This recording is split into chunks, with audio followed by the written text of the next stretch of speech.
ਸਾਡੇ ਵੀ ਭਰਾ ਦੋ ਤਰ੍ਹਾਂ बड़ा नुकसानात होए, 20-25 ਬੰਦੇ ਨੁਕਸਾਨ ਹੋਏ। ਇੱਕ ਸਟੇਜ ਤੇ ਆ ਕੇ ਉਹਦਾ ਰਾਜ਼ੀਨਾਮਾ ਹੋ ਗਿਆ। ਉਸ ਵਜ੍ਹਾ ਨਾਲ ਮੈਨੂੰ ਆਪਣੀ ਹਿਫਾਜ਼ਤ ਵਾਸਤੇ ਕੋਈ ਨਾ ਕੋਈ ਆਪਣੇ ਨਾਲ ਗਨਮੈਨ ਮੁਹਾਫਿਜ਼ ਰੱਖਣੇ ਪੈਂਦੇ ਸਨ। ਤੇ ਇਹ ਅਲੀ ਵੀ ਮੇਰੇ ਨਾਲ ਹੀ ਹੁੰਦਾ ਸੀ। ਇਹ ਕਦੇ ਮੇਰੇ ਕੋਲ ਹੀ ਜ਼ਿਆਦਾ ਇਹਨੇ ਰਹਿਣਾ ਸ਼ੁਰੂ ਕਰਤਾ। ਪੁਲਿਸ 'ਚ ਕਾਂਸਟੇਬਲ ਸੀ, ਉੱਥੇ ਹੀ ਇਹਨੇ ਨੌਕਰੀ ਸ਼ੌਕਰੀ ਤੇ ਕੋਈ ਨਾ ਜਾਣਾ, ਮੇਰੇ ਨਾਲ ਹੀ ਰਹਿਣਾ। ਅੱਗੇ ਪਿੱਛੇ ਕਦੀ ਬੰਦੂਕ ਫੜ ਲੈਣੀ, ਕਦੀ ਗੱਡੀ ਚਲਾਉਣ ਲੱਗ ਪੈਣੀ, ਕਦੀ ਇਹ ਕਰਨ ਲੱਗ ਪੈਣਾ। ਮੇਰੇ ਬੇਟੇ ਛੋਟੇ ਸਨ, ਜੇਲ੍ਹ 'ਚ ਸ਼ੁਰੂ ਹੋਇਆ, ਉੱਥੇ ਵੀ ਕੁਝ ਬੰਦਿਆਂ ਫਿਰ ਸੁਲ੍ਹਾ ਕਰਾਤੀ। ਫਿਰ ਇਹ ਜੇਲ੍ਹ 'ਚ ਕੁਝ ਬਹੁਤ ਹੀ ਗੈਰ ਜ਼ਰੂਰੀ ਔਰ ਗੈਰ ਕਾਨੂੰਨੀ ਸਰਗਰਮੀਆਂ 'ਚ ਮੁਲਵਸ ਹੋ ਗਿਆ। ਉਹ ਬਸ ਗੱਲ ਇੰਨੀ ਜਿੰਨੀ ਸੀ ਕਿ ਮੈਂ ਜਦੋਂ ਪਿੱਛਾ ਹਟਣੇ ਦੀ ਕੋਸ਼ਿਸ਼ ਕੀਤੀ, ਇਹਨੇ ਹਰ ਕੰਮ 'ਚ ਫਿਰ ਮੈਨੂੰ ਮੁਲਵਸ ਰੱਖਿਆ। ਇਹ ਜਿਹੜਾ ਲਾਸਟ ਟਾਈਮ ਹੋਇਆ, ਇਹ ਲਾਸਟ ਟਾਈਮ ਝਗੜਾ ਇਸ ਤੋਂ 2 ਜੁਮੇ ਪਹਿਲਾਂ ਸ਼ੁਰੂ ਹੋਇਆ। ਸਾਡੇ ਉਹ ਜਿਹੜੇ ਕਤਲਾਂ ਦੇ ਵੈਰ ਸਨ, ਉਹ ਸਾਡਾ ਰਾਜ਼ੀਨਾਮਾ ਹੋ ਗਿਆ ਸੀ। ਉਸ ਫੈਮਿਲੀ 'ਚ ਇੱਕ ਮਿੱਠੂ ਉਰਫ ਅਕਰਮ ਨਾਂ ਦਾ ਬੰਦਾ ਬਾਹਯਾਤ ਹੈ। ਇਹਨੇ ਉਹਨੂੰ ਵੀ ਨਾਲ ਪਾਇਆ। ਪਹਿਲਾਂ ਇੱਕ ਦਿਨ ਉਹਦੇ ਕੋਈ ਪ੍ਰੈਸ ਕਾਨਫਰੰਸ ਕਰਾਈ। ਉਸ ਪ੍ਰੈਸ ਕਾਨਫਰੰਸ 'ਚ ਉਹਨੇ ਮੈਨੂੰ ਪੈਗਾਮ ਦਿੱਤਾ ਕਿ ਸਾਡੇ ਮੁਖਾਲਫਾਂ ਨੂੰ ਪਤਾ ਹੋਣਾ ਚਾਹੀਦਾ ਅਸੀਂ ਇੱਕ ਦੇ 2 ਜਵਾਬ ਦਿੰਦੇ ਹਾਂ। ਯਾਨੀ ਉਹਨਾਂ ਦਾ ਇੱਕ ਵਾਲਦ ਕਤਲ ਹੋਇਆ, ਮੇਰੇ 2 ਭਾਈ ਕਤਲ ਹੋਏ। ਉਹ ਪ੍ਰੈਸ ਕਾਨਫਰੰਸ 'ਚ ਬਹਿ ਕੇ ਉਹਨੇ ਮੈਨੂੰ ਲਾਮਾ ਦਿੱਤਾ ਜਾਂ ਮਿਹਣਾ ਦਿੱਤਾ, ਲੇਕਿਨ ਉਸ ਤੋਂ ਬਾਅਦ ਕਿੰਨੇ ਹੋਏ ਨੇ ਉਹਨਾਂ ਦਾ ਜ਼ਿਕਰ ਨਾ ਕੀਤਾ, ਕੌਣ ਕੌਣ ਹੋਇਆ ਅਤੇ ਕਿੱਧਰ ਗਿਆ। ਉਹ ਮੈਨੂੰ ਬੜੀ ਗੈਰ ਮੁਨਾਸਬ ਗੱਲ ਲੱਗੀ। ਬੰਦਿਆਂ ਨੇ ਕਿਹਾ ਤੁਹਾਡਾ ਰਾਜ਼ੀਨਾਮਾ ਟੁੱਟ ਗਿਆ। ਇੱਕ ਪਾਸੇ ਅਲੀ ਦਾ ਭਰਾ ਬੈਠਿਆ ਸੀ ਕਾਨਫਰੰਸ 'ਚ, ਇੱਕ ਪਾਸੇ ਉਹਨਾਂ ਦਾ ਇੱਕ ਅਜ਼ੀਜ਼ ਹੈ ਦਨਾਨ, ਇਹਦਾ ਬੈਨੋਈ ਅਲੀ ਦਾ, ਉਹ ਬੈਠੇ ਆ ਵਿੱਚ। ਪ੍ਰੈਸ ਕਾਨਫਰੰਸ ਕਰਾ ਕੇ 30 ਸਾਲ ਪਹਿਲਾਂ ਦੇ ਮੁੱਦਿਆਂ ਦਫਨ ਹੋਏ ਆ ਬੰਦਿਆਂ ਦੇ ਮੈਨੂੰ ਲਾਮੇ ਮਿਹਣੇ ਦਿੱਤੇ। ਉਹਦੇ ਤੋਂ ਬਾਅਦ ਮੈਂ ਕਿਹਾ ਚਲੋ ਯਾਰ ਮੈਂ ਸੋਚਣਾ ਉਹਨੇ ਪਤਾ ਨਹੀਂ ਕਿਸ ਸੈਂਸ ਵਿੱਚ ਕਿਹਾ, ਕਿਉਂ ਕਿਹਾ, ਅਤੇ ਮੈਂ ਸੋਚਣਾ। ਉਂਝ ਅੱਜ ਤੱਕ ਉਹਨੇ ਸਾਨੂੰ ਕੁਝ ਨਹੀਂ ਕਿਹਾ, ਸਾਨੂੰ ਕੁਝ ਨਹੀਂ ਕਿਹਾ।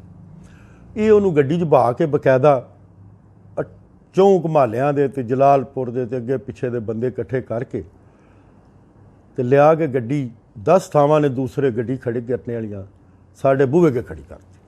ਕੁਝ ਸਾਈਕਲ ਮੋਟਰਾਂ 'ਤੇ, ਕੁਝ ਗੱਡੀਆਂ 'ਤੇ, ਕੁਝ ਗੱਡੀ 'ਚ ਅਸਲਾ ਸ਼ਸਲਾ ਵੀ ਰੱਖੇ ਆ, ਪਿਸਤੌਲਾਂ ਵੀ ਟੂੰਗੀਆਂ। ਉਹ ਜਿਹੜੇ ਸਾਡੇ ਬੂਹੇ ਅੱਗੇ ਆ ਗਏ, ਉਹ ਮੈਂ ਵੀ ਸਾਰਾ ਕੁਝ ਵੇਖਿਆ। ਇਹ ਜਦੋਂ ਵਾਪਸ ਆਏ ਤਾਂ ਮੈਂ ਇਹਨਾਂ ਨੂੰ ਬਾਹਰ ਨਿਕਲ ਕੇ ਆਖਿਆ ਕਿ ਮਿਹਰਬਾਨੀ ਕਰੋ, ਮੇਰੇ ਦਰਵਾਜ਼ੇ ਅੱਗੇ ਗੱਡੀ ਨਾ ਖੜੀ ਕਰਿਆ ਕਰੋ, ਹੋਰ ਬੜੀ ਜਗ੍ਹਾ ਨੇ ਉੱਥੇ ਗੱਡੀ ਖੜਿਆ ਕਰੋ। ਇਹ ਮੁਨਾਸਬ ਨਹੀਂ ਤੁਸੀਂ ਇਸ ਤਰ੍ਹਾਂ ਇਕੱਠੇ ਹੋ ਕੇ ਅਤੇ ਮੇਰੇ ਪੁਰਾਣੇ ਸ਼ਰੀਕਾਂ ਨੂੰ ਨਾਲ ਲੈ ਕੇ ਅਤੇ ਮੇਰੇ ਬੂਹੇ ਅੱਗੇ ਆ ਜਾਂਦੇ। ਉਸ ਗੱਲ ਤੋਂ ਸਾਡੀ ਤੂੰ ਮੈਂ ਹੋਈ। ਵਿਹੜੇ ਮਹੱਲੇ ਦੇ ਬੰਦੇ ਇਕੱਠੇ ਹੋਏ, ਉਹਨਾਂ ਛਡੂ ਦਿੱਤਾ। ਮੇਰੇ ਬੇਟੇ ਵੀ 3 ਰਾਤ ਪਹਿਲਾਂ ਅਮਰੀਕਾ ਤੋਂ ਆਏ ਸਨ। ਉਹ ਸਾਰੀ ਅਤੇ ਉਹਦੇ ਵਾਸਤੇ ਕਰਦਾ ਸੀ ਪਿਆ ਵੇ ਚਲੋ ਬੇਟੇ ਦੇ ਆਏ ਨੇ ਤਾਂ ਉਹਨਾਂ ਨੂੰ ਵੀ ਨਾਲ ਕਿਰੇ ਫਸਾਈਏ। ਉਸ ਗੱਲ ਤੋਂ ਸਾਡਾ ਫਸਾਦ ਸ਼ੁਰੂ ਹੋਇਆ। ਮੈਂ ਪੁਲਿਸ ਨੂੰ ਵੀ ਇਤਲਾਹ ਦਿੱਤੀ, ਪੁਲਿਸ ਵਾਲਿਆਂ ਵੀ ਇਹਨੂੰ ਮਨਾ ਕੀਤਾ ਕਿ ਤੂੰ ਬਈ ਉਹਨਾਂ ਦੇ ਬੂਹੇ ਅੱਗੇ ਨਹੀਂ ਜਾਣਾ। ਖੁਦ ਵੀ ਕਿਹਾ, ਬੰਦਿਆਂ ਵੀ ਇਹਨੂੰ ਕਿਹਾ, ਲੇਕਿਨ ਉਹਦੇ ਬਾਵਜੂਦ ਅਗਲੇ ਜੁਮੇ ਇਹ ਖੁਦ ਨਾ ਆਇਆ। ਆਪਣੇ ਛੋਟੇ ਭਰਾ ਨੂੰ ਬੰਦੂਕਾਂ ਪਰਵਾ ਕੇ ਅਤੇ 3 ਸਾਈਕਲ ਮੋਟਰਾਂ ਵਾਲੇ ਲੈਫਟ ਸਾਈਡ ਤੋਂ, 4 ਸਾਈਕਲ ਮੋਟਰਾਂ ਵਾਲੇ ਰਾਈਟ ਸਾਈਡ ਤੋਂ ਆ ਕੇ ਮੇਰੇ ਘਰ ਇਕੱਠੇ ਹੋ ਕੇ ਅਤੇ ਫਿਰ ਉੱਤੇ ਨਮਾਜ਼ ਪੜ੍ਹ ਕੇ। ਉਹ ਨਮਾਜ਼ ਦਾ ਤਾਂ ਐਵੇਂ ਇੱਕ ਬਹਾਨਾ ਹੈ। ਮੈਂ ਮੁਸਲਮਾਨ ਹਾਂ, ਅੱਲਾ ਦਾ ਸ਼ੁਕਰ ਹੈ, 100 ਬਿਸਮਿल्ला। ਹੁਣ ਵੀ ਅਗਰ ਨਮਾਜ਼ ਪੜ੍ਹਨ ਆਵੇ ਨੇਕ ਨੀਤੀ ਨਾਲ, ਇਹ ਜਿਹੜੀ ਅਗਲੀ ਸ਼ਾਮ ਦੀ ਨਮਾਜ਼ ਆਉਂਦੀ ਅਸਰ ਦੀ, ਅਤੇ ਸਾਈਕਲ ਮੋਟਰ 'ਤੇ ਆਵੇ, 2 ਭਰਾ ਹੋਣ ਆ ਕੇ ਨਮਾਜ਼ ਪੜ੍ਹ ਕੇ ਤੁਰ ਜਾਣ। ਮੇਰਾ ਕੀ ਮਤਲਬ ਇਹਨਾਂ ਨੂੰ ਕੁਝ ਆਖਣੇ ਦਾ। ਲੇਕਿਨ ਇਹ 2 ਉਸ ਮਹੱਲੇ ਦੇ ਬੰਦੇ, 4 ਉਸ ਮਹੱਲੇ ਦੇ ਬੰਦੇ ਜਿਨ੍ਹਾਂ ਦੇ ਭਰਾ ਮਫਰੂਰ ਨੇ। ਉਹ ਨਵੀਦ ਇੱਕ ਮੁੰਡਾ, ਉਹਦਾ ਭਾਈ 1-2 ਕਤਲ ਕਰਕੇ ਮਫਰੂਰ ਹੋਏ ਆ। ਉਹਨੇ ਕਲਾਸ਼ਨਕੋਫ ਪਾਈ ਹੁੰਦੀ, ਉਹਨੂੰ ਨਾਲ ਆਪੀ ਪਾਈਏ, ਭਰਾਵਾਂ ਪਾਈਏ। ਇਹ ਤਾਂ ਕੋਈ ਐਵੇਂ ਗੱਲ ਹੈ ਲਿਆ ਕੇ ਮੇਰੇ ਬੂਹੇ ਅੱਗੇ ਤਮਾਸ਼ਾ ਲਾਣਾ ਅਤੇ ਉਹ ਮੈਨੂੰ ਲੈਟ ਡਾਊਨ ਕਰਨੇ ਦੀ ਕੋਸ਼ਿਸ਼ ਕਰਨੀ, ਹੋਰ ਤਾਂ ਕੋਈ ਐਸੀ ਗੱਲ ਨਹੀਂ। ਨਵਈਅਤ ਇਹ ਵੇ ਕਿ ਤੁਸੀਂ ਵੀਡੀਓ ਲੈ ਜਾਓ, ਚਿੱਟੇ ਦਿਨ ਨਮਾਜ਼ ਦੇ ਟਾਈਮ 'ਤੇ ਸਾਰੇ ਪਿੰਡ ਨੂੰ ਖੌਫਜ਼ਦਾ ਕਰਨਾ, ਚੌਕ 'ਚ ਖਲੋ ਕੇ ਟੋਪੇ ਵਾਲੀ ਕਲਾਸ਼ਨਕੋਫ ਲੈ ਕੇ ਅਤੇ ਫਾਇਰਿੰਗ ਕਰਨੀ। ਦੂਸਰੇ ਪਿੱਛੇ ਖਲਵਾਏ ਨੇ, ਉਹ ਗਲੀਆਂ 'ਚ ਖਲੋ ਕੇ ਪਏ ਕਰਦੇ ਨੇ। ਅਤੇ ਮੈਂ 20-25 ਸਾਲ ਬਰੂਨੇ ਮੁਲਕ ਗੁਜ਼ਾਰੇ ਨੇ। ਉਹਦੇ 'ਚੋਂ ਜ਼ਿਆਦਾ ਅਰਸਾ ਮੇਰਾ ਅਮਰੀਕਾ 'ਚ ਗੁਜ਼ਰਿਆ।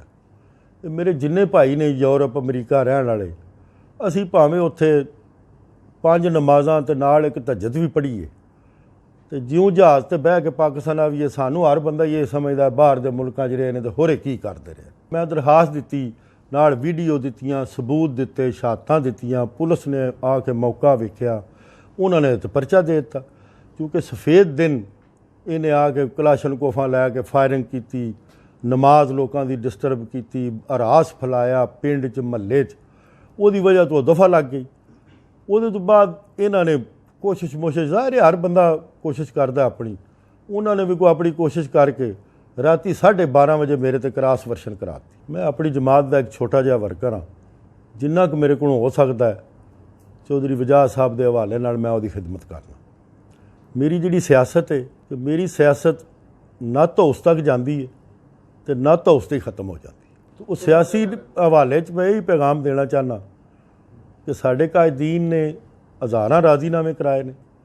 ਚੌਧਰੀ ਵਜਾਦ ਸਾਹਿਬ ਦਾ ਸਾਰੀ ਸਿਆਸਤ ਵਿੱਚ ਇੱਕ ਬੜਾ ਵੱਡਾ ਨਾਅਰਾ ਰਿਹਾ, ਵੈਰ ਮੁਕਾਓ ਮੁਹਿੰਮ ਨਾਲ ਸ਼ੁਰੂ ਕੀਤੀ। ਉਹਦੇ ਵਿੱਚ ਈਵਨ ਕੋਟਲੇ ਵਾਲਿਆਂ ਦਾ ਤੇ ਡੋਈਆਂ ਵਾਲਿਆਂ ਦਾ ਵੀ ਉਹਨਾਂ ਰਾਜ਼ੀਨਾਮਾ ਕਰਾਇਆ। ਮਤਲਬ ਇਸ ਹੱਦ ਤੱਕ ਉਹਨਾਂ ਆਪਣੀ ਵੈਰ ਮੁਕਾਓ ਮੁਹਿੰਮ ਨੂੰ ਪਾਣੀ ਦਿੱਤਾ ਕਿ ਲੋਕਾਂ ਦੇ ਰਾਜ਼ੀਨਾਮੇ ਕਰਾਏ, ਪੇਰੋ ਸ਼ਾਹ ਰਾਜ਼ੀਨਾਮੇ ਕਰਾਏ, ਲਖਣਵਾਲ ਕਰਾਏ, ਟਾਂਡੇ ਕਰਾਏ, ਕੜੀਆਂ ਵਾਲੇ ਕਰਾਏ, ਖਾਰੀਏ ਕਰਾਏ। ਕੋਈ ਥਾਂ ਐਸੀ ਨਹੀਂ ਛੱਡੀ। ਮੁਹੰਮਦੀਪੁਰ ਮਦੀਨਾ ਤੁਹਾਡੇ ਸਾਹਮਣੇ में ਕਿੰਨੇ ਹਾਲਾਤ ਖਰਾਬ ਸਨ। ਚੋਈ ਸਾਹਿਬ ਨੇ ਵਿੱਚ ਪੈ ਕੇ ਬਜ਼ਾਤੇ ਖੁਦ ਜਾ ਕੇ ਸਾਰਿਆਂ ਦੇ ਰਾਜ਼ੀਨਾਮੇ ਕਰਾਏ। ਇਸੇ ਤਰ੍ਹਾਂ ਉਹਨਾਂ ਦਾ ਬੇਟਾ ਹੈ, ਅੱਲਾਹ ਤਾਲਾ ਉਹਨਾਂ ਦੀ ਇੱਜ਼ਤ ਮਰਤਬੇ 'ਚ ਇਜ਼ਾਫਾ ਕਰੇ, ਚੋਰੀ ਸੈਨ ਲਈ ਦੇ ਇੰਤਹਾਈ ਪੜ੍ਹੇ ਲਿਖੇ ਤੇ ਡੀਸੈਂਟ ਸਿਆਸਤਦਾਨ ਨੇ ਤੇ ਅੱਛੀ ਫੈਮਿਲੀ ਨਾਲ ਤਲਕ ਰੱਖਦੇ ਨੇ।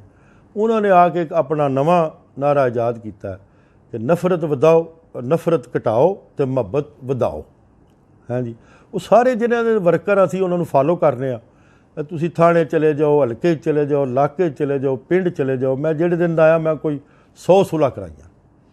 ਹਾਂਜੀ, ਤੋ ਅਸੀਂ ਤਾਂ ਉਸ ਤਰ੍ਹਾਂ ਦਾ ਕੋਈ ਕੰਮ ਨਹੀਂ ਕਰਦੇ। ਹੁਣ ਮੈਨੂੰ ਇੱਕ ਗੱਲ ਦੱਸੋ ਕਿ ਅਲੀ ਜਿੰਨੇ ਗੱਲਾਂ ਕਰਦਾ ਕਦੀ ਕਿਧਰੇ ਵੀ ਕਿਸੇ ਗੱਲ 'ਚ ਆਇਆ ਕਿ ਮੈਂ ਉਹਦੇ ਬੂਹੇ ਅੱਗੇ ਜਾ ਕੇ ਇਹ ਕੀਤਾ?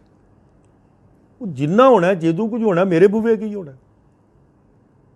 ਤੁਸੀਂ ਇੱਕ ਕਾਮਨ ਸੈਂਸ ਦੀ ਗੱਲ ਹੈ, ਛੋਟੀ ਜਿਹੀ ਗੱਲ ਹੈ। ਕੋਈ ਬੰਦਾ ਦੱਸੇ ਮੈਂ ਇਹਨੂੰ ਕਿਧਰੇ ਰਸਤੇ 'ਚ ਰੋਕਿਆ ਹੋਵੇ, ਮੈਂ ਕਿਸੇ ਸੜਕ 'ਤੇ ਰੋਕਿਆ ਹੋਵੇ, ਮੈਂ ਇਹਦੇ ਘਰ ਜਾ ਕੇ ਕੁਝ ਕੀਤਾ ਹੋਵੇ, ਕਿਸੇ ਕੋਈ ਗੱਲ ਮੇਰੇ ਬੂਹੇ ਅੱਗੇ ਸਾਰਾ ਕੁਝ ਹੁੰਦਾ। ਕੋਈ ਐਸਾ ਬੰਦਾ ਸਟੂਪਟ ਹੈ ਜਿਹੜਾ ਆਪਣੇ ਬੂਹੇ ਅੱਗੇ ਸਾਰਾ ਕੁਝ ਕਰੇ, ਆਪਣਾ ਤਮਾਸ਼ਾ ਆਪ ਹੀ ਬਣਾਏ। ਤੇ ਜਾਣ ਬੁੱਝ ਕੇ ਮੇਰੇ ਬੇਟੇ ਅਮਰੀਕਾ ਤੋਂ ਆਏ ਨੇ, 20 ਸਾਲ ਬਾਅਦ ਅਸੀਂ ਸਾਰੀ ਫੈਮਿਲੀ ਇਕੱਠੇ ਹੋਏ ਹਾਂ। 20 ਸਾਲ ਬਾਅਦ ਜੁਮੇਰਾਤ ਨੂੰ ਅਸੀਂ ਬੜੇ ਖੁਸ਼ ਹਾਂ, ਅੱਲਾਹ ਦਾ ਸ਼ੁਕਰ ਹੈ ਚਲੋ ਸਾਰੇ ਇਕੱਠੇ ਹੋਏ ਹਾਂ। ਸਵੇਰੇ ਜੁਮੇ ਨੂੰ ਆ ਕੇ ਨੇ ਤਮਾਸ਼ਾ ਲਾਤਾ ਸਾਡੇ ਘਰ। ਉਹ ਤਾਂ ਜਾਣ ਬੁੱਝ ਕੇ ਕਰਦਾ, ਉਹਨੂੰ ਪਤਾ ਸੀ ਇਹਦੇ ਪੁੱਤਰ ਨੇ ਛੋਟੇ ਨੇ, ਪੜ੍ਹਦੇ ਨੇ, ਅਮਰੀਕਾ ਤੋਂ ਆਏ ਨੇ, ਅੱਜ ਮੈਂ ਜੋ ਮਰਜ਼ੀ ਕਰ ਲਾਂ ਇਹਨੇ ਬੋਲਣਾ ਹੀ ਨਹੀਂ। ਤੋ ਇਸ ਤਰ੍ਹਾਂ ਦੀਆਂ ਹਰਕਤਾਂ ਕਰਦਾ। ਤੇ ਸਿਆਸਤ ਵਿੱਚ ਤੇ ਮੈਂ ਹੁਣ ਕੀ ਸਿਆਸਤ ਕਰਨੀ ਹੈ? ਹੁਣ ਇਹਦੇ ਨਾਲ ਪਹਿਲਾਂ ਕੋਈ ਪਰਚੀਆਂ ਸ਼ਰਚਿਆਂ ਦਾ ਮੋਕਲਾਂ ਕੋਈ ਮੇਰੇ ਨਾਲ ਮੋਕਲੇ, ਫਿਰ ਉਹਦੇ ਤੋਂ ਬਾਅਦ ਹੀ ਕਿਤੇ ਸਿਆਸਤ ਹੋਵੇਗੀ। ਤੇ ਬਾਕੀ ਰਹਿ ਗਈ ਗੱਲ ਕਿ ਛੋਟਾ ਜਿਹਾ ਪਰਚਾ ਹੁੰਦਾ। ਅੱਛਾ, ਜਿਹੜੇ ਦਿਨ ਇਹਨਾਂ ਦੀ ਕ੍ਰਾਸ ਵਰਸ਼ਨ ਹੋਈ ਹੈ, ਕੁਝ ਲੋਕ ਵਿੱਚ ਪਏ ਸਨ, ਉਹਨਾਂ ਪਾਬੰਦ ਕੀਤੇ ਸੀ ਕਿ ਤੁਸੀਂ ਹੁਣ ਕੋਈ ਵੀਡੀਓ ਨਹੀਂ ਚਲਾਉਣੀ। ਅਸਾਂ ਵੀ ਸਾਰੀਆਂ ਡਿਲੀਟ ਕਰਤੀਆਂ, ਇਹਨਾਂ ਕੁਝ ਨਾ ਕੀਤੀਆਂ। ਰਾਤੀ 12:30 ਵਜੇ ਕ੍ਰਾਸ ਵਰਸ਼ਨ ਹੋਇਆ, ਸੁਬਾਹ ਉੱਠ ਕੇ ਪ੍ਰੈਸ ਕਾਨਫਰੰਸ ਕਰਤੀ ਕਿ ਉਹ ਜੀ ਸਾਡਾ ਕ੍ਰਾਸ ਵਰਸ਼ਨ ਹੋ ਗਿਆ। ਐਡੀ ਉਹ ਰਾਜ਼ੀਨਾਮੇ ਦੀ ਜਲਦੀ ਕਿਹੜੀ? ਤੇ ਕੋਈ ਗੱਲ ਕਰਨੇ ਵਾਲੀ। ਕ੍ਰਾਸ ਵਰਸ਼ਨ ਹੁੰਦੇ ਵੀ ਰਹਿੰਦੇ ਨੇ, ਖਾਰਜ ਵੀ ਹੁੰਦੇ ਨੇ। ਜਿਹੜੇ ਵੇਲੇ ਕੋਈ ਮੌਕਫ ਕਿਸੇ ਦਾ ਸਾਹਮਣੇ ਆਵੇ, ਪੁਲਿਸ ਉਹਨੂੰ ਤਸਲੀਮ ਕਰ ਲਿਓ ਤੇ ਪਰਚਾ ਹੋ ਜਾਂਦਾ। ਉਹਦਾ ਮੌਕਫ ਗਲਤ ਹੋਵੇ, ਪੁਲਿਸ ਉਹਨੂੰ ਖਾਰਜ ਕਰ ਦਿੰਦੀ ਹੈ।